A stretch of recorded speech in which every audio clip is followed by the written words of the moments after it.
this subject. This is the title. A snare for mature believers. A snare for mature believers. As I scan the room, that's about all I see. Most of the people in here are committed and hardworking Christians and are serving the Lord in some capacity through the week or on Sunday in this church. Almost every person in here is doing something on a consistent basis to serve the Lord in here. And so, when I say mature believers, I'm talking about us. I'm talking about us. And I want you, as we read through the text, we'll read through the text, since I think the message itself is not that lengthy tonight. I want you to put yourself in the place of Moses. I want you to be Moses in the text and just think through what he's going through. You'll see he loses his sister in this chapter. We won't read the part, but he loses his brother later in the chapter than what we're reading. This is about 38 years. Well, folks disagree on the timing of it, but it's either 38 to 40 years into the wilderness journey. I think with some things they have remaining, probably 38 is more accurate, probably about right. 38 years in, they're nearing the end of it. And if you think about it, that means, 40 years came and went so that the Lord could allow folks to die away. So many of the men that Moses has trained and worked with over the years in getting through this journey have already passed on. They're not there anymore. There's different faces and a different crowd, and different leaders and different workers, different people. We know of out of a 500,000 or 600,000 men, we know the names of 5 or 6. The faces have changed. And so Moses, I think, is some of the things that he's dealing with in his heart and his mind and dealing with the work of the Lord. I think I see a lot of us in Moses here. Not just one or two of us. I'm talking, this is a mindset, I think, that gets a hold of many faithful Christian workers. Let's begin in verse number 1. It says, "Then came the children of Israel, even the whole congregation, into the desert of Zin in the first month, and the people abode in Kadesh, and Miriam died there and was buried there. There was no water for the congregation. They gathered themselves together against Moses and against Aaron, and the people chode with Moses and spake, saying, Would God that we had died when our brethren died before the Lord." Isn't that getting old? He's heard that a few times, hasn't he? And why have we brought up the congregation of the Lord into this wilderness, that we and our cattle should die there? And wherefore have you made us to come out of Egypt, to bring us in unto this evil place? It is no place of seed, or of figs, or of vines, or of pomegranates, neither is there any water to drink. Moses and Aaron went from the presence of the assembly unto the door of the tabernacle of the congregation, and they fell upon their faces, and the glory of the Lord appeared unto them. The Lord spake unto Moses, saying, "Take the rod, and gather thou the assembly together, thou and Aaron thy brother, and speak ye unto the rock before their eyes, and it shall give forth his water, and thou shalt bring forth to them water out of the rock, so thou shalt give the congregation and their beasts drink." Moses took the rod from before the Lord as he commanded him. And Moses gathered together the congregation together before the rock, and he said unto them, "Hear now, you rebels, must we fetch you water out of this rock?" And Moses lifted his hand, and with his rod he smote the rock twice, and the water came out abundantly, and the congregation drank, and their beasts also.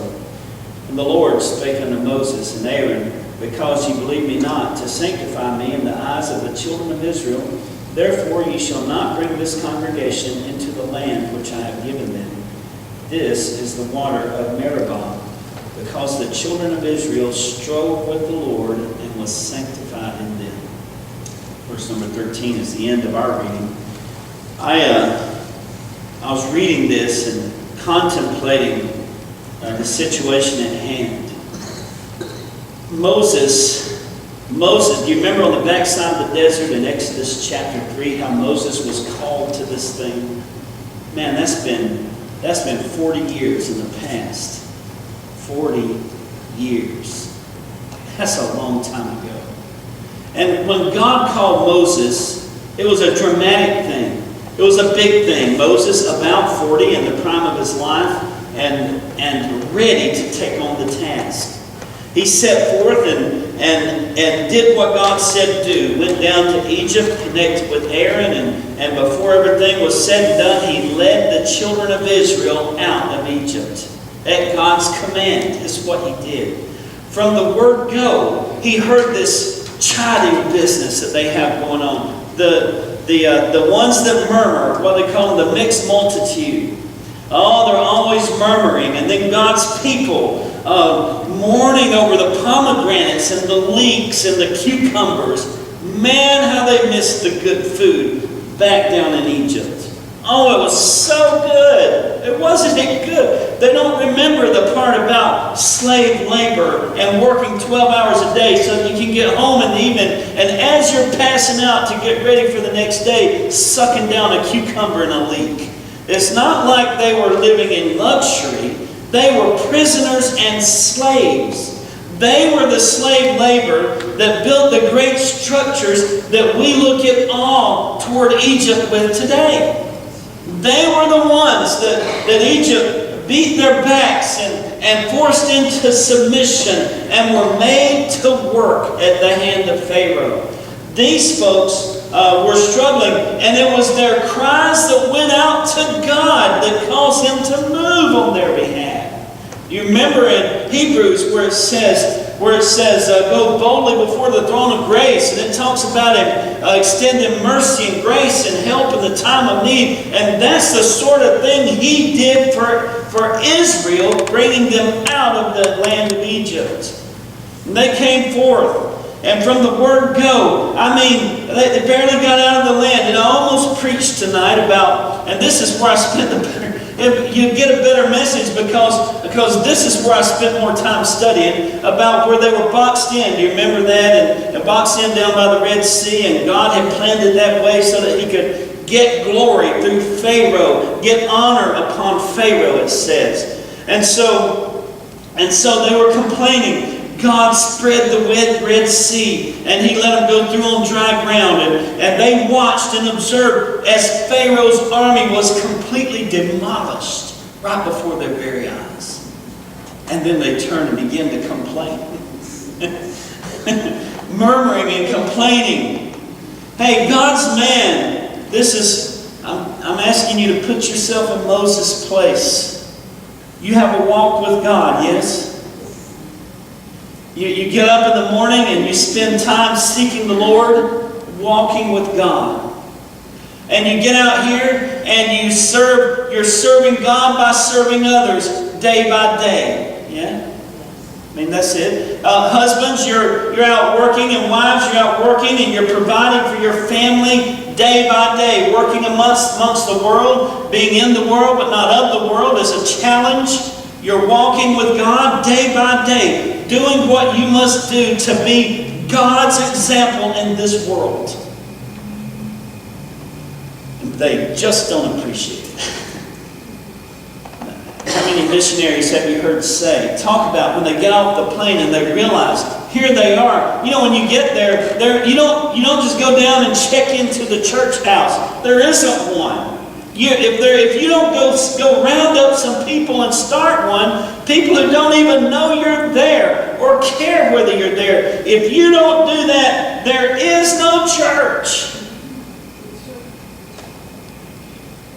And this is the way, but it's kind of the same way for those of us who work in the church here. You work, and you go out, you bring those bus kids in. At the end of the day, They're going to come. They're going to enjoy it. But if things don't go right, you know what they're going to do? They're going to complain. And what is right is what you taught them is right. You've been doing consistent things week after week. If things don't go the way they expect, Mama's going to give you a call. Yes? Because they're murmuring, complaining.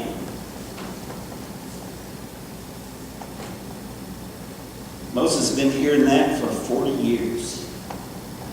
40 years. They came out of Egypt.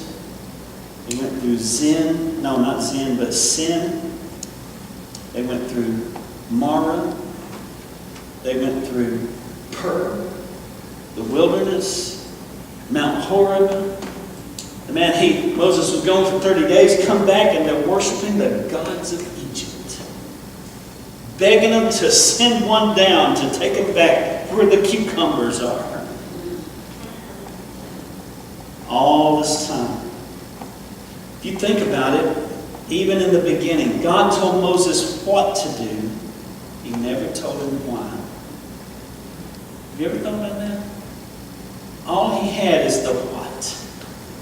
I'm going to suggest to you tonight, God has a purpose. Yes? We rest in that. And you should. But that's what you have. Because you can go all the way to your grave and never know why. You may never get why out of God.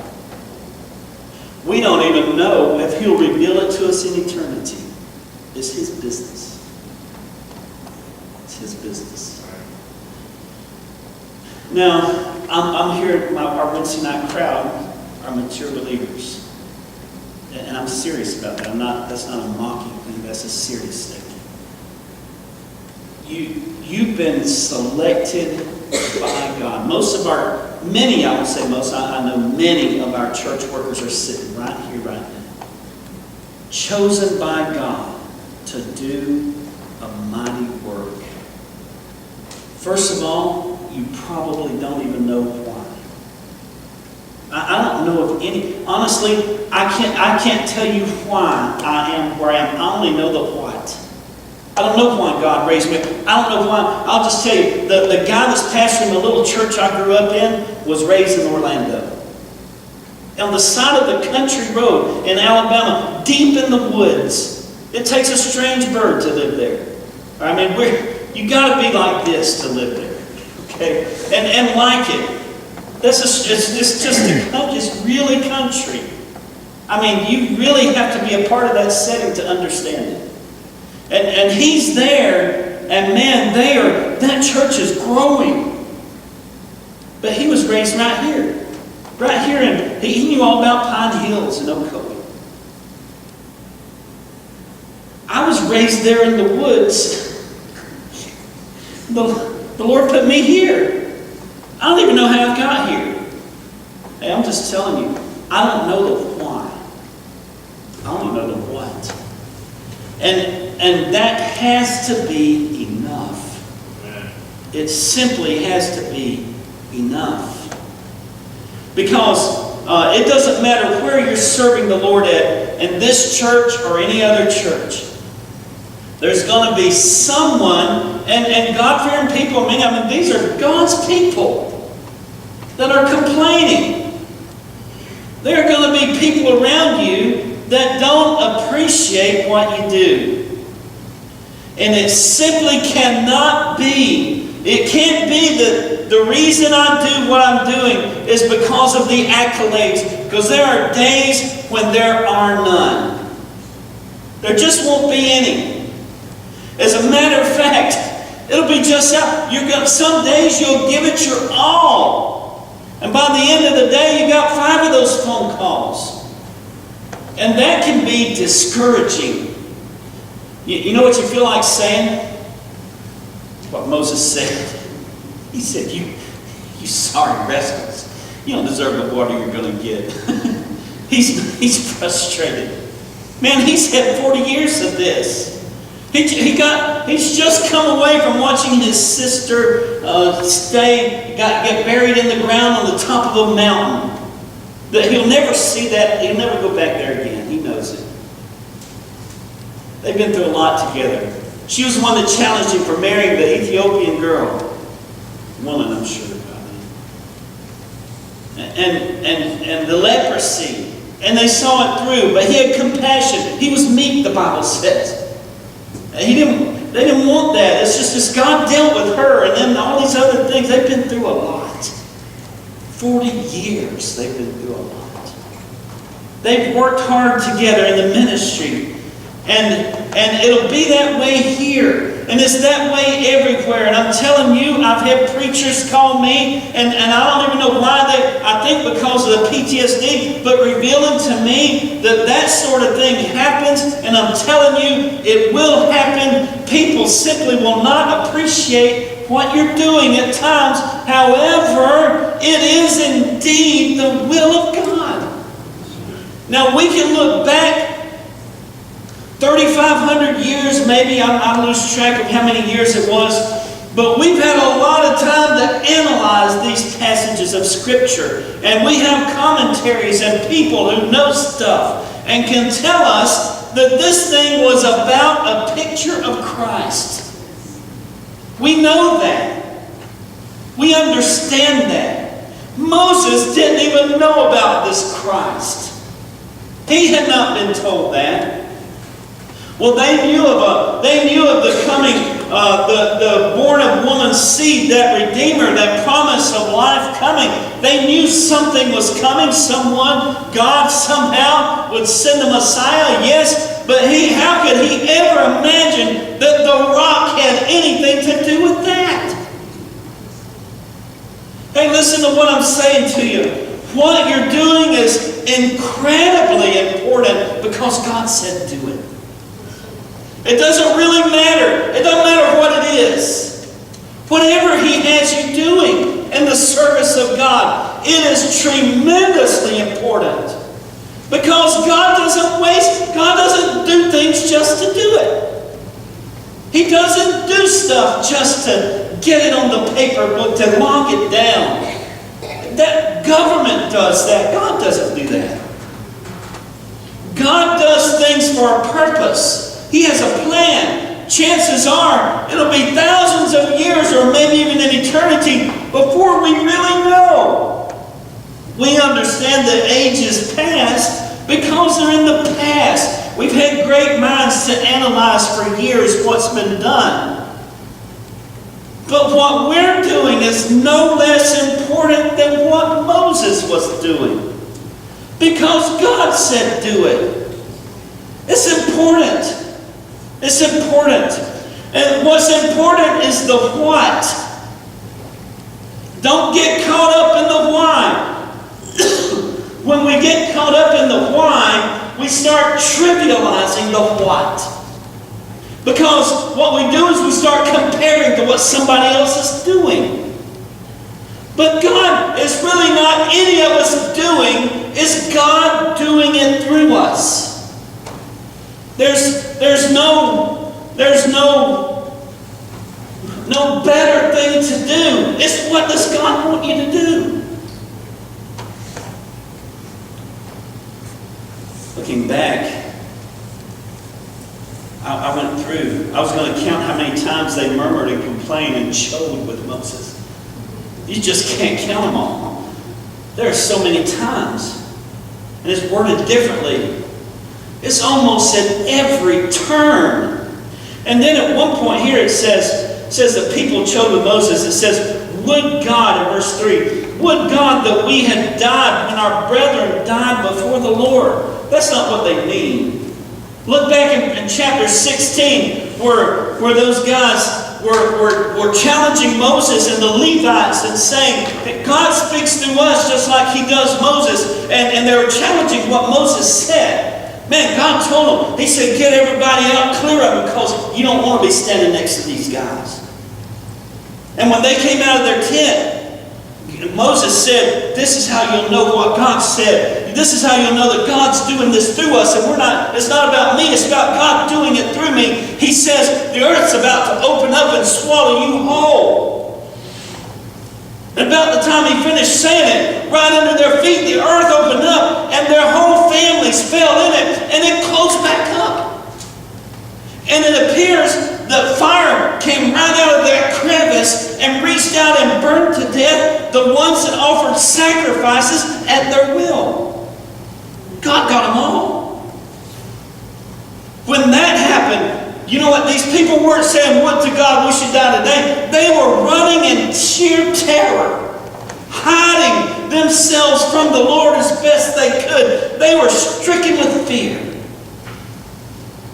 They weren't this bold stuff about would to God that we should die. They only say that stuff when they feel like God's a good distance away. They don't know what's going on. The people around Moses have no idea how important what he's doing is. Neither do they have any idea how important what they are doing is. This whole thing was designed to be a picture. Do you know that if this thing had been carried out correctly, what a testimony of God's grace it would be to the Jewish race today? When Moses first led them out of the land of Egypt, the wilderness experience is a picture of someone working their way to God, Yet they finally, it doesn't, you know how the great invitation is, come unto me all ye that labor and are heavy laden, and I will give you rest.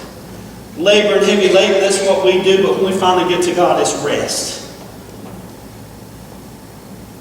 When they first came out of the land of Egypt, over in Exodus chapter, is it 17 and verse 5 and 6, God, the same sort of scenario, except it wasn't the land of Zin, or the wilderness of Zin, it was in the wilderness of Sin. About 30 miles apart down the same ridge.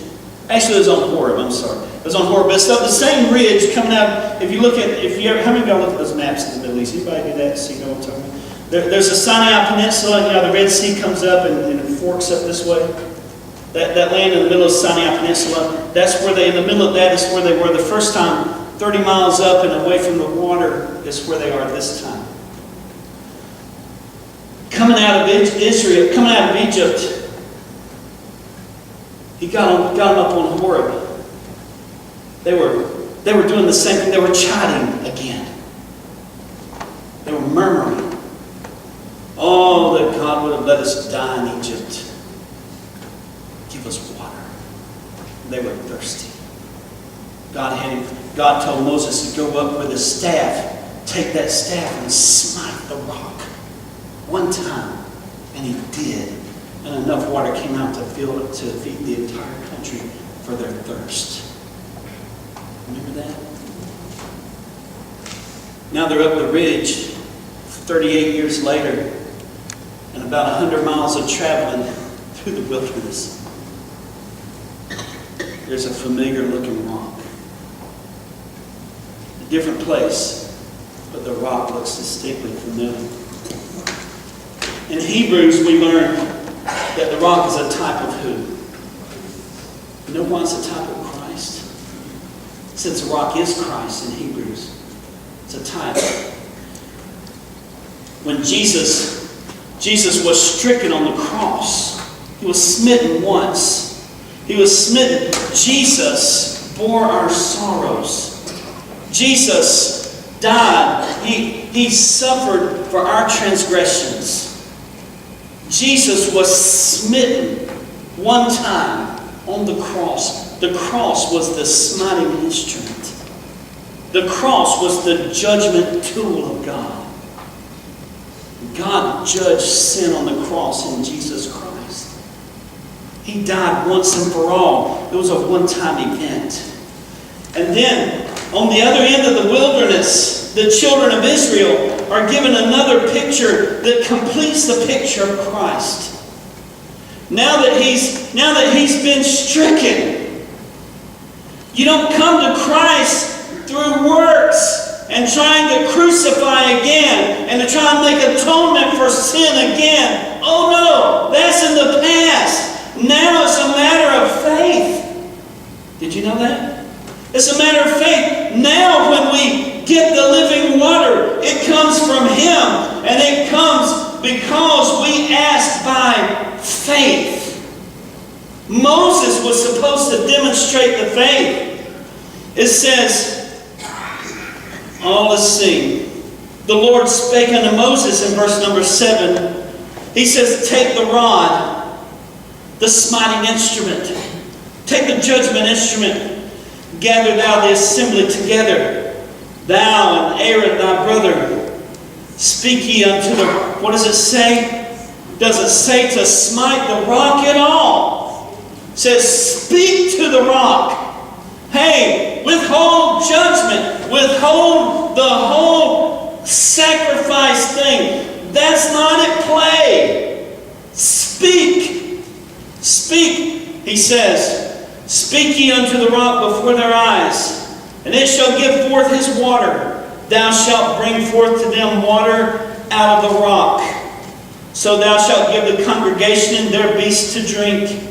Moses took the rod from before the Lord as he commanded him. So far he's being faithful. Are you getting that?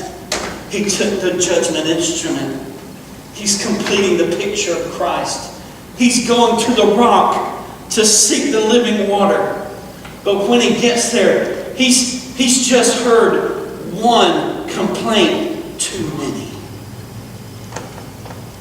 A sad commentary, but a true one, I think, many times about 21st century American Christians. We're good until they light our fuse.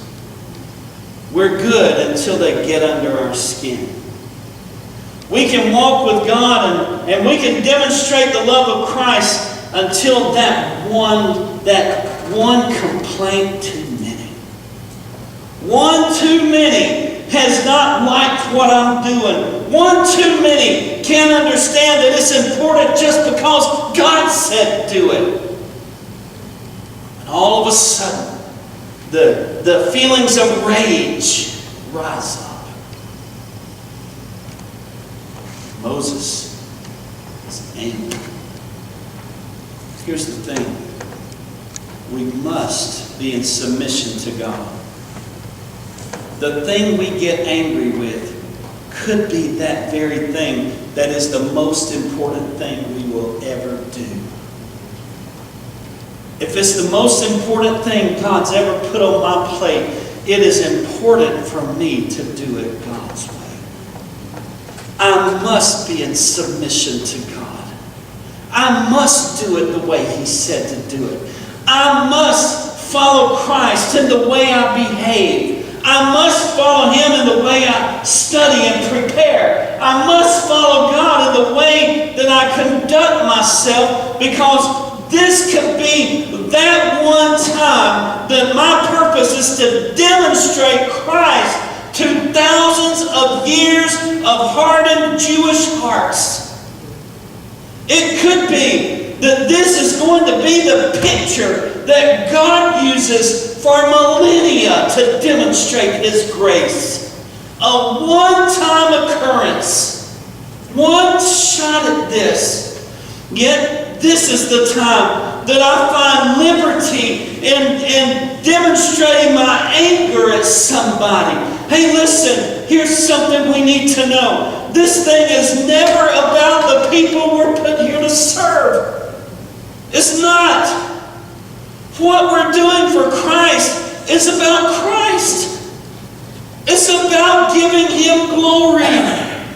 It's about glorifying Him in what I do. The only way I can do that is to be in submission to Him. If I lose that, well, Moses didn't get to go in the promised land over this. The one reward he had coming for all of this the one thing that he had coming that could be a source of relief, he was denied because God said, you were not submissive to me. Child of God, it doesn't matter what God has us doing tonight. In terms of how obedient I am, the only thing that matters is whether or not I'm submissive to the instruction of God. Doesn't matter what I'm going through. I shared that with a preacher not long ago. Really, honestly, it doesn't matter how I feel about this thing. It really doesn't. What did God say for me to do? And did He give me permission to voice a fleshy opinion? No, He never does that. He never does that. Hey, listen, what has God told us to do tonight? We're all Moses. We're all serving God. We're all doing what God said to do. What about the details? I believe one of the greatest snares that mature Christians fall into is we get so used to the mundane parts of what we do. We get so used to the trivial, so used to the things we do day by day by day. It ceases because we start looking, we want to know why so bad. We start comparing to others and trying to come up. If you talk to a believer for any amount of time about the ministry they have, they'll always start expressing to you why they think God wants them doing it. Most of us have never been told. Most of us are simply doing it by faith. That it's important because God said do it. I don't know of anybody that's been revealed the why. We can look back at Bible characters. We can study and come up with some reasons, and that gives us some comfort. But beloved, if God has descended from heaven and told you why, I just have a hard time believing that. God's method is to tell us what and just trust us to do it. Gives it to you. Gives it to you. We're stewards of the ministry that God has given us to do. It's not my purpose to know why. It's really not. Hey, I'll be honest with you. If I understood the why, if I was on page with God, whatever church I'm pastoring, I've been running 10,000 a long time ago. Because in the beginning, I was sure it was about that sort of thing. The greatest liberty that ever came to my life was when I was able to quit worrying about why. Who knows why God gave you the burden for the ministry you have? Maybe it's just because you're the one He wanted to do it. Hey, listen. What is the detail you've been tempted to throw to the wind? What is the specific thing? What is the mundane thing? What is the thing that people complain about that you just thought is, man, it's just time to throw it away. I'm just sick of this. I've had enough. What have you thought about doing? Have you ever considered that one thing could be the thing God wants you to be remembered for? If there's anything Moses is, we know he brought out the children of Israel, but the next thing people talk about is smiting that rock.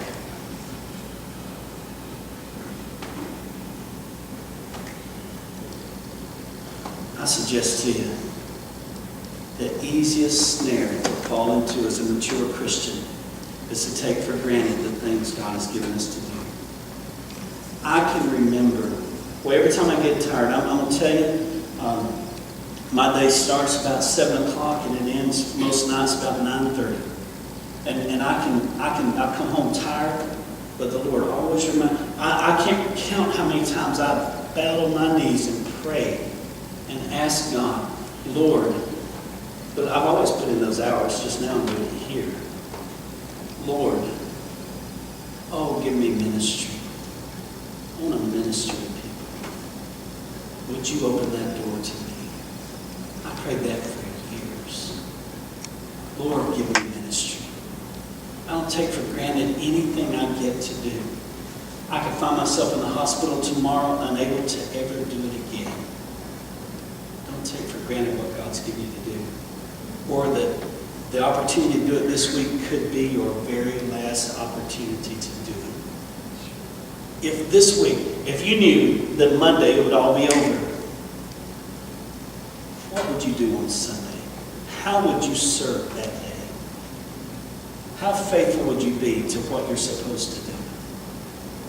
How serious would it be to you if you knew it would be your last opportunity? Hey, listen. Don't fall into the snare of taking for granted what God has entrusted us with to do. It could be that He takes us to the top of a mountain one day and we never return. It could be that we never have the opportunity to step back into the place God has given us. His work will continue on, but my opportunity will then be gone. Don't fall into the snare. We're going